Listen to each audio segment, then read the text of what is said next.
In this lesson, we're going to discuss the control panel.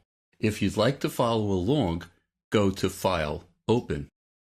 And in the Layout Samples folder, go to 0203, Get Control of the Control Panel, and just click Open. Advanced users of InDesign use keyboard shortcuts. These shortcuts save time to accomplish tasks faster. A quick example, if I go to my type tool, the big T, I could just click and drag across some type to select all the type in the frame. But let's say I had a frame that had a lot of type in it. It would be a lot faster to just hit Command A on a Mac, Control A on a PC, and I'll select all the text in the frame instantly. Well, there are commands for using the control panel as well, and they save a lot of time. If I hit Command 6 on a Mac, Control 6 on a PC, I'm selecting the first field in the control panel, which in this case happens to be the type family name. You have to remember the control panel is a contextual panel. This means it depends on what tool or kind of object you have selected as to the features that are available in the control panel.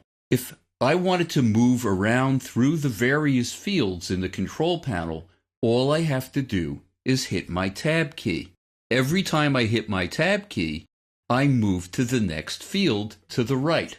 Right now, I'm in the point size field, and if I wanted to change the size of my type, if I wanted to make it smaller, I could hit the down arrow on my keyboard.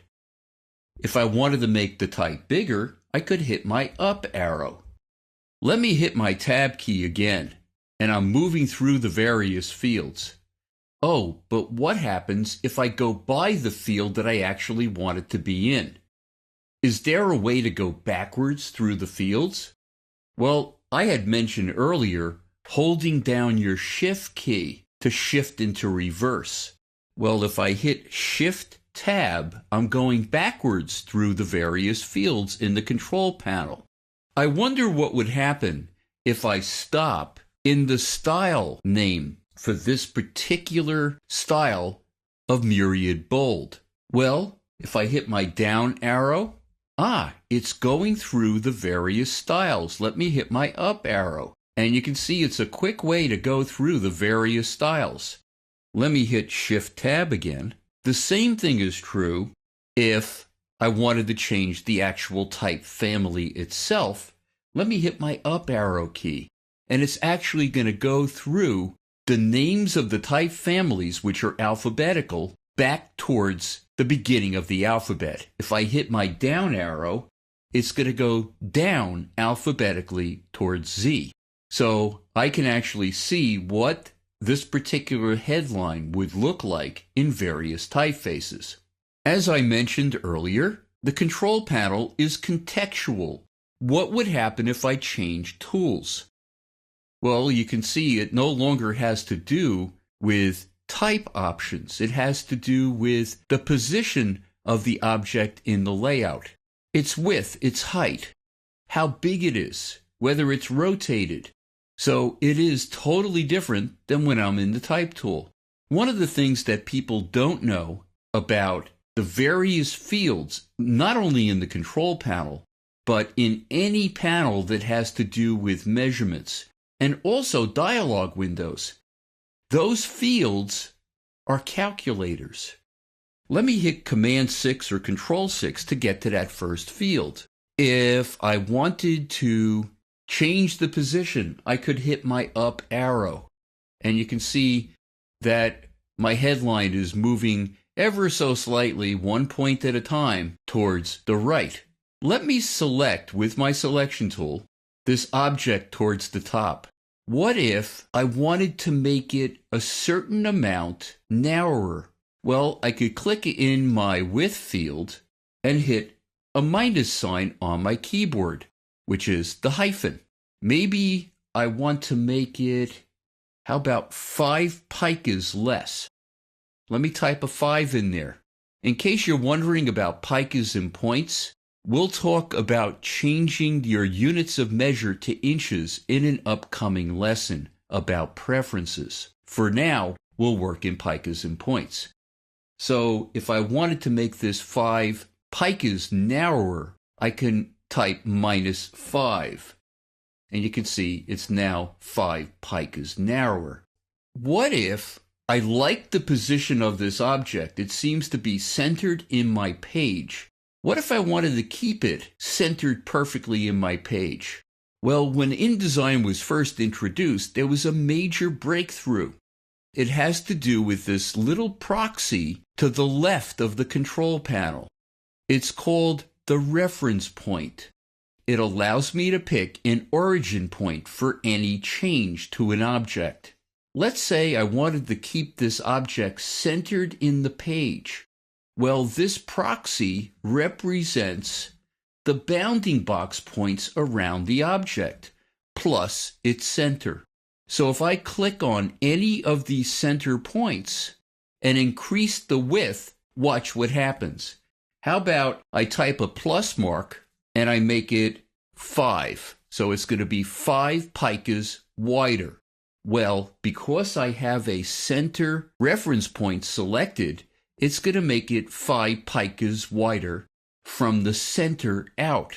Let me hit enter or return. And you can see that's exactly what it did. Now that may not seem like a big deal, but if you have a bunch of centered objects in your layout and you need to make them all wider, this saves a lot of time. Or even if they're not centered, let's say, let me click this object and drag it across so it snaps to the upper right corner of my margins. If I wanted that upper right corner of the object to remain where it is, I would hit that upper right proxy point. If I wanted to make this object, let's say, wider, I would type a plus sign. Oh, but maybe I want to make it 2 inches wider. Can I do that? Of course, it's a calculator. It knows how to convert units of measure. So I'm going to type 2, either an inch mark, or I could type IN for inches. And then I'm going to hit return or enter. You'll notice that the upper right point of that object stayed exactly where it was, and it made it wider towards the left. So I have total control of calculating the size and the position of any object from any point in that object. I can also divide. If I have an insert point next to my width in the width field, and I type a slash character, and then I type a 2 after it, I'm dividing the width by 2. It's going to change the width to the upper right corner of the object because that proxy point has been selected. Let me hit enter or return, and you can see that's exactly what it did. I can also multiply.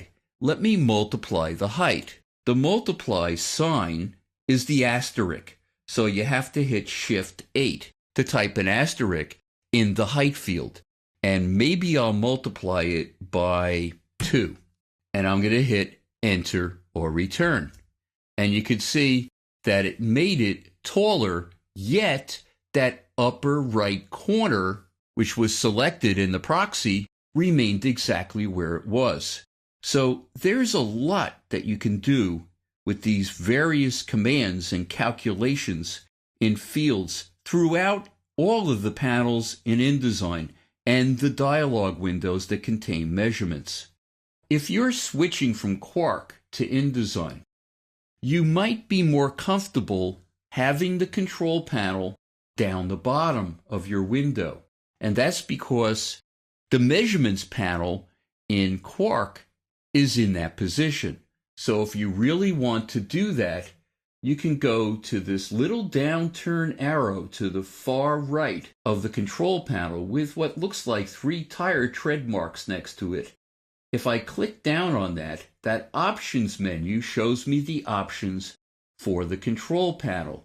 And one of those options is dock at bottom. So that will make you feel a lot more comfortable if you're switching from Quark. I would recommend that you get used to the way InDesign actually works and leave the control panel at the top. We're going to continue talking about the basics of InDesign in the next lesson when we start talking about preferences.